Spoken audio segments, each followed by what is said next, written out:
Hello students, welcome to Shweta Yadav Tutorials. Please like and subscribe my channel and hit bell icon for more updates.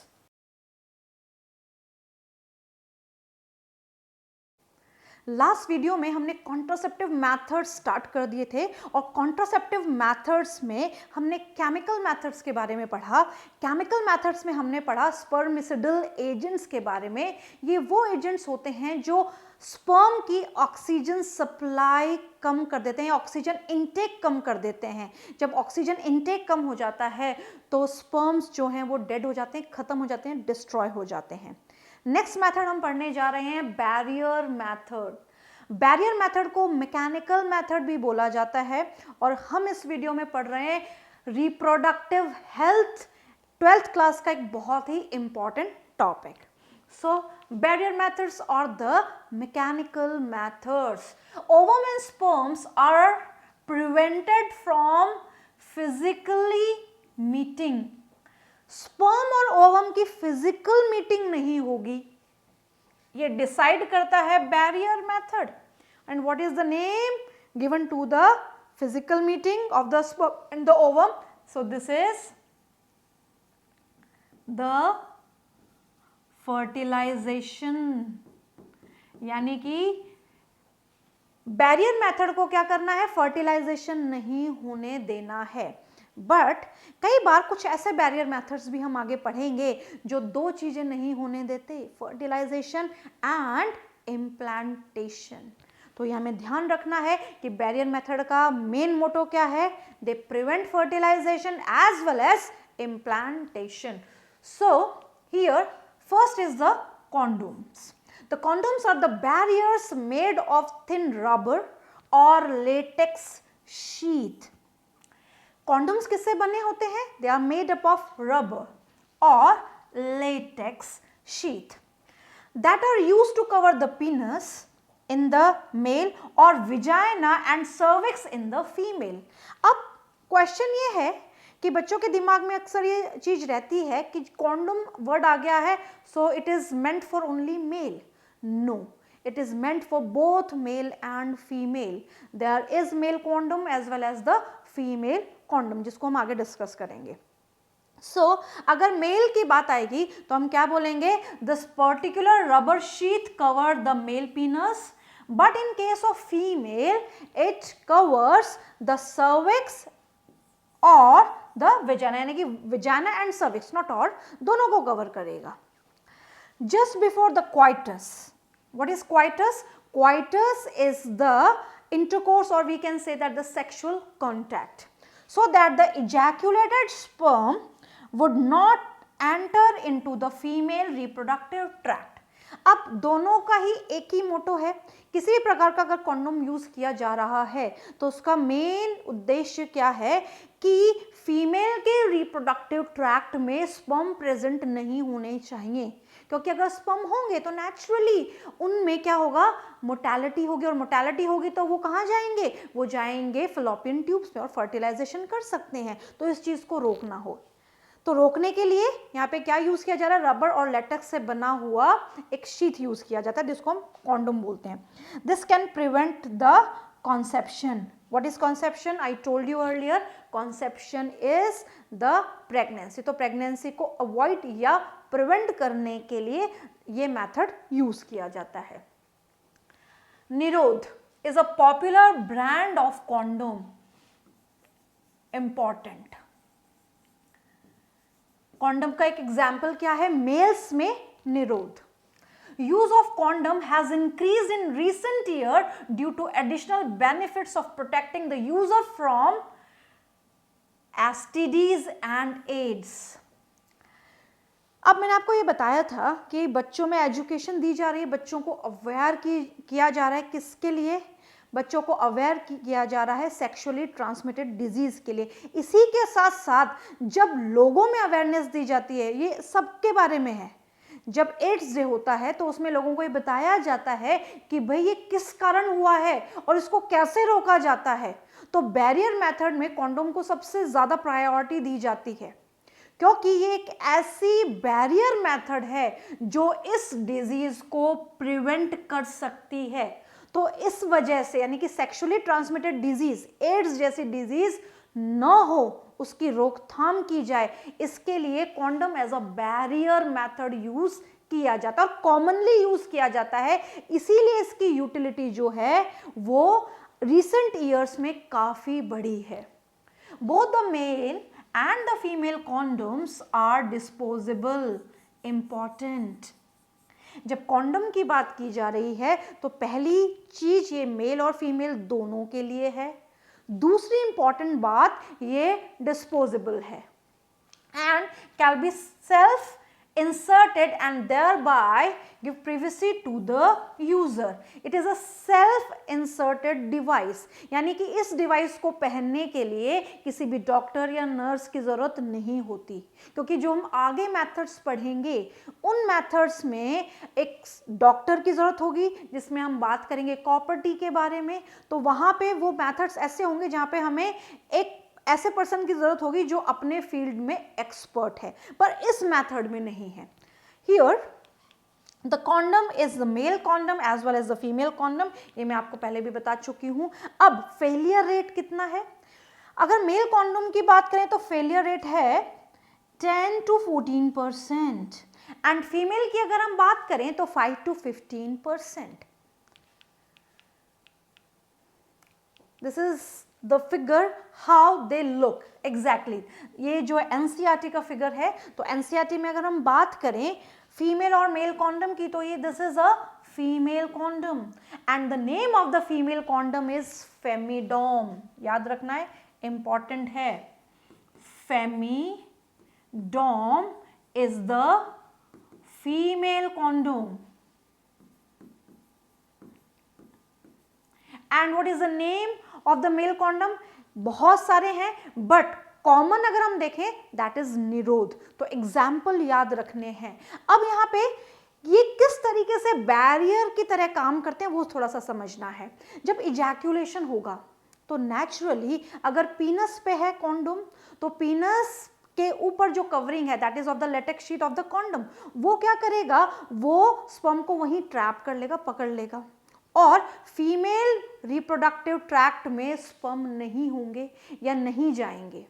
इसी तरीके से अगर female ने carry किया है फेमिडोम तो फेमिडोम भी क्या करेगा, जो इजैक्यूलेटेड स्पर्म्स होंगे उनको वहीं एक्यूमुलेट कर देगा उस शीथ के अंदर, तो फीमेल में स्पर्म्स नहीं होंगे। तो दोनों बैरियर की तरह ही काम करेंगे, है ही ये barrier method. For female some other devices are there, females के लिए कुछ और डिवाइसेस भी हैं और ये डिवाइसेस फीमेल्स में रीयूजेबल हैं। So diaphragms, cervical caps and vaults are the barriers made of rubber. ये बैरियर मेथड में काउंट किए जाते हैं, तो हम बैरियर मेथड ही तो पढ़ रहे हैं, और बैरियर मेथड में ये जो मेथड्स हैं ये reusable हैं। They are also made of rubber and are inserted into the female reproductive tract to cover the cervix during coitus। ये जितनी भी डिवाइसेस हम पढ़ रहे हैं ये सर्विक्स में इंसर्ट की जाएंगी। नाम से पता चल रहा है सर्विकल कैप, तो सर्विकल कैप कहाँ पे इंसर्ट होगा, नेचुरली सर्विक्स में, डायफ्राम भी सर्विक्स में एंड वॉल्ट्स भी सर्विक्स में। इंपॉर्टेंट याद रखना है, this is not for mails, this is only for the females. So the device, question अगर आ जाए कि कौन सी ऐसी डिवाइस है, बैरियर मेथड है, ये मैकेनिकल मेथड है जो केवल फीमेल्स के लिए है, रबर से बना हुआ है, तो उसमें 3 नाम हमें याद रखने हैं, diaphragm, cervical cap and vaults. क्या ये डिस्पोजेबल है या रीयूजेबल है? They are reusable. दिखते कैसे हैं?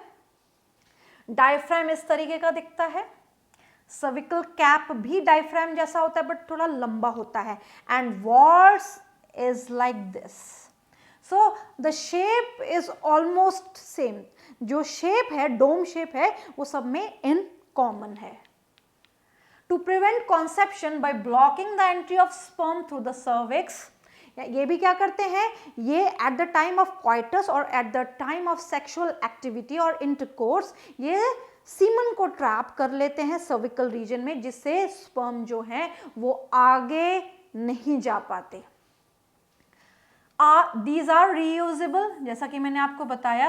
अब कई केस में क्या होता है, फीमेल्स ये मेथड यानी कि बैरियर मेथड के साथ साथ केमिकल मेथड पैरेलली यूज करती हैं। सो केमिकल के साथ अगर बैरियर मेथड यूज किया जा रहा है तो केमिकल हम पढ़ चुके हैं, that is spermicidal, cream, jellies and foams are used. वो क्या करते हैं, ऑक्सीजन इनटेक को कम कर देते हैं, साथ साथ में जो बैरियर है वो उसको वहां ट्रैप कर लेता है। तो एक ने ट्रैप कर लिया और एक ने किल कर दिया। तो यहाँ पे क्या होता है, कॉन्सेप्शन के चांसेस बहुत बहुत बहुत कम हो जाते हैं। So the forms are usually used along with these barriers to increase the contraceptive effectivity। ये effectivity यानी कि efficiency को maintain करने के लिए है।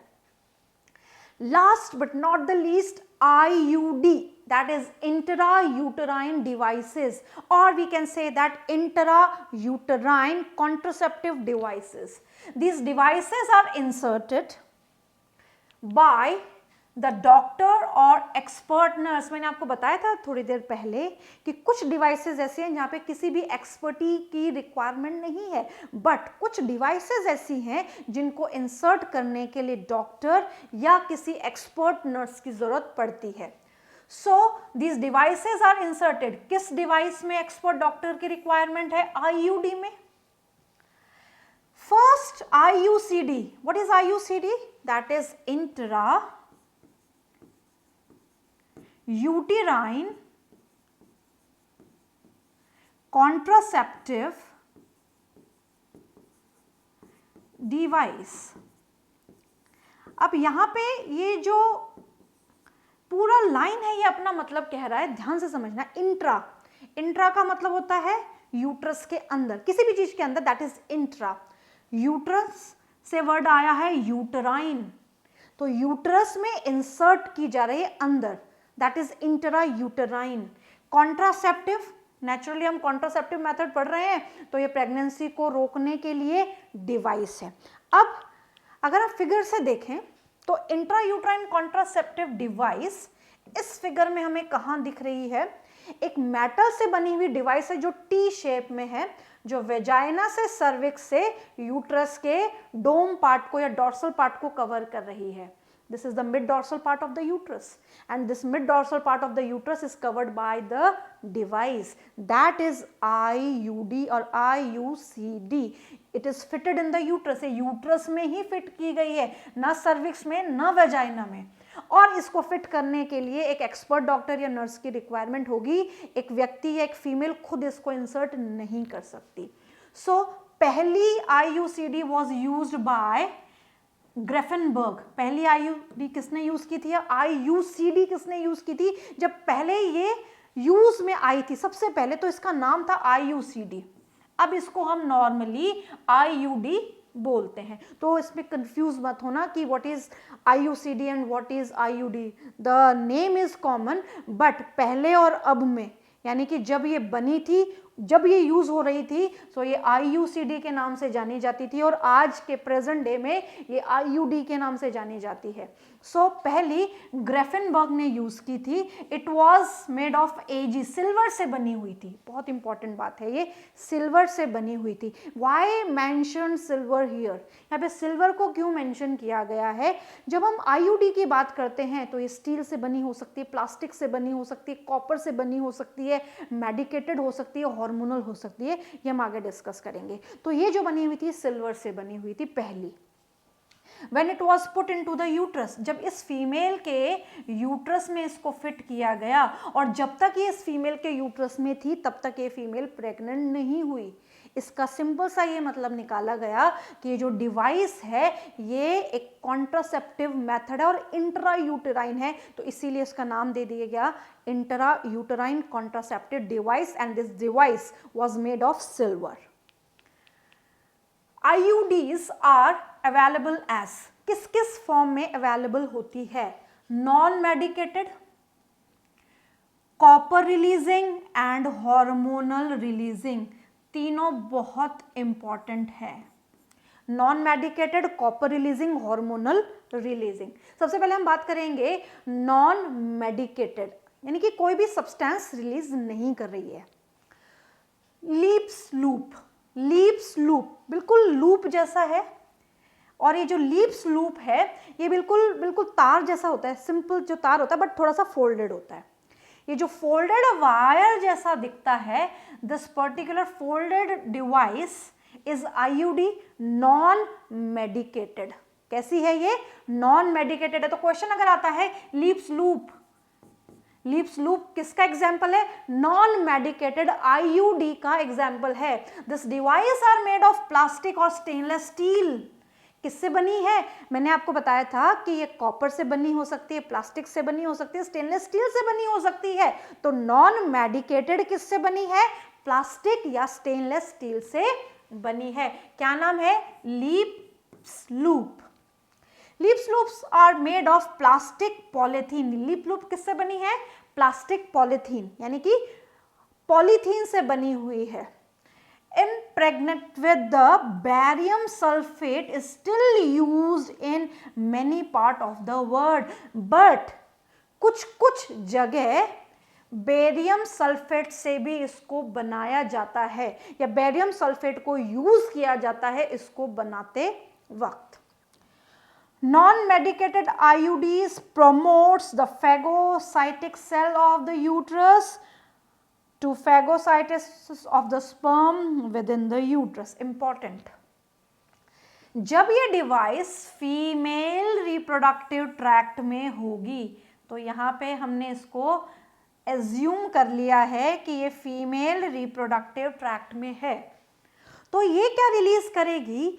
इट रिलीजेस सम सब्सटेंसेस, ये कुछ ऐसे सब्सटेंस रिलीज करेगी, ये प्रमोट करेगी यूट्रस की फैगोसाइटिक सेल को। तो जैसे ही यूट्रस की फैगोसाइटिक सेल, मान लीजिए यूट्रस की फैगोसाइटिक सेल एक्टिव हो गई, और फैगोसाइटिक सेल जब एक्टिव हो गई तो जैसे ही उस फैगोसाइटिक सेल ने स्पर्म को देखा तो पकड़ लिया और डिस्ट्रॉय कर दिया, फैगोसाइटोसिस करके उसको डिस्ट्रॉय कर दिया। तो इसका सिंपल सा काम ये होता है स्पर्म को देखना और उसको खत्म कर देना। ये नॉन मेडिकेटेड आईयूडी है और एग्जाम्पल है Lippes loop. Next is copper releasing IUD. Copper release करने वाली आईयूडी, नाम याद रखना है copper T, Multiload 375 and copper 7। Important कौन कौन सी होती हैं? Copper T, copper 7, Multiload 375। Copper releasing IUD, क्योंकि नाम है कॉपर टी, तो ये क्या रिलीज कर रही है?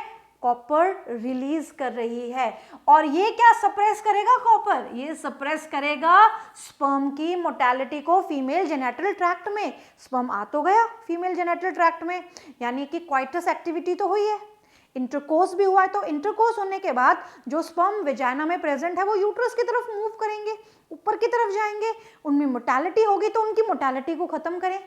क्योंकि स्पर्म क्या है? स्पर्म को ज्यादा रास्ता कवर करना। I told you in the reproductive chapter that कि स्पर्म को ज्यादा ट्रांसपोर्ट करना पड़ता है, यानी कि ज्यादा घूमना पड़ता है एग तक पहुंचने के लिए।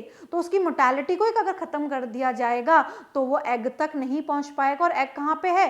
फैलोपियन ट्यूब में है। तो उसकी पहुंच को ही खत्म कर देना। किसके थ्रू? कॉपर के थ्रू, कॉपर आयंस के थ्रू। तो यहाँ पे क्या होगा? फर्टिलाइजेशन की कैपेसिटी लॉस्ट कर देगा स्पर्म, और फर्टिलाइजेशन नहीं हो पाएगा। सो what is copper releasing IUD? What are the common example? Why we can call it copper releasing? Because it releases copper ions. And what is the function of the copper ion? It suppresses or decreases the motility of the sperm. And what are the common example? Multilode 375, copper 7 and copper T. Hormone releasing IUD. Hormone release करने वाली IUD. अब hormone release करने वाली IUD है तो प्रोजेस्टासर्ट क्या बनाएगी? Sorry, बनाएगी नहीं, एग्जाम्पल है दैट इज प्रोजेस्टासर्ट और LNG-20, ये इसके एग्जाम्पल है। अब इसका काम क्या है? The hormone releasing IUDs make the uterus unsuitable for the implantation and cervix hostile to the sperms. बहुत इंपॉर्टेंट लाइन है। जैसे जैसे स्पर्म्स सर्विक्स से यूट्रस में जाएंगे तो यूट्रस की जो इनर लाइनिंग होती है दैट इज एंडोमेट्रियम, बीच की लाइन मायोमेट्रियम, वो प्रोजेस्टेरॉन और एस्ट्रोजन के कारण मेंटेन रहती है, बेसिकली हार्मोन्स के कारण मेंटेन रहती है। तो हार्मोनल इम्बैलेंस करती है क्योंकि हार्मोनल रिलीजिंग आईयूडी है। तो यहाँ पे जब हार्मोन्स का लेवल डिस्टर्ब होता है तो जो इनर लाइनिंग है, जो रेड कारपेट है, जो प्रोजेस्टेरॉन है, जो प्रेगनेंसी हार्मोन है, एंटी अबॉर्शन हार्मोन है, ये पूरी अंदर तैयारियां करता है, यहाँ पे ब्लड वेसल्स की सप्लाई बढ़ा देता है और इसको ये लगता है कि यहाँ पे एम्ब्रियो आने वाला है। तो ये सारे काम नहीं करने देती ये आईयूडी, बहुत कम कर देती, इस रेट को डिक्लाइन कर देती है। तो रेट डिक्लाइन हो जाती है तो क्या होता है, बाय चांस अगर फर्टिलाइजेशन हो गया, इस डिवाइस के लगने के बाद भी फर्टिलाइजेशन हो गया, तो फर्टिलाइजेशन होने के बाद इम्प्लांटेशन में दिक्कत आएगी। और इम्प्लांटेशन दिक्कत में कैसे आएगा कि इम्प्लांटेशन का होता है यूट्रस में एम्ब्रियो जाके चिपक जाता है तो उसको न्यूट्रिशन नहीं मिल पाएगा, तो वो डेवलप उतना नहीं हो पाएगा। तो यहाँ पे मल्टीपल चीजें डिस्टर्ब होंगी। सो हमने यहाँ पे पढ़ी आईयूडी। आईयूडी में हमने 3 इंपॉर्टेंट पढ़ी, hormonal releasing, copper releasing and non medicated. अब एक बहुत इंपॉर्टेंट बात, जब हम इंट्रायूटराइन डिवाइसेस या कॉन्ट्रासेप्टिव डिवाइसेस की बात करते हैं तो जितने भी गवर्नमेंट हॉस्पिटल्स हैं इंडिया में, प्राइवेट हॉस्पिटल्स हैं इंडिया में, उनमें फ्री ऑफ कॉस्ट लगाई जाती हैं। फीमेल्स को ये अवेयरनेस देनी ज़रूरी होती है कि भाई तुम उस अस्पताल में जाओ, उस हॉस्पिटल में जाओ, वहाँ पे तुम्हें डिवाइस फ्री ऑफ कॉस्ट दी जाएगी और फ्री ऑफ कॉस्ट लगाई जाएगी। तो ये अवेयरनेस डेवलप करना बहुत ज़्यादा ज़रूरी है जिससे फैमिली प्लानिंग की जा सके। सो this is all about the barrier method.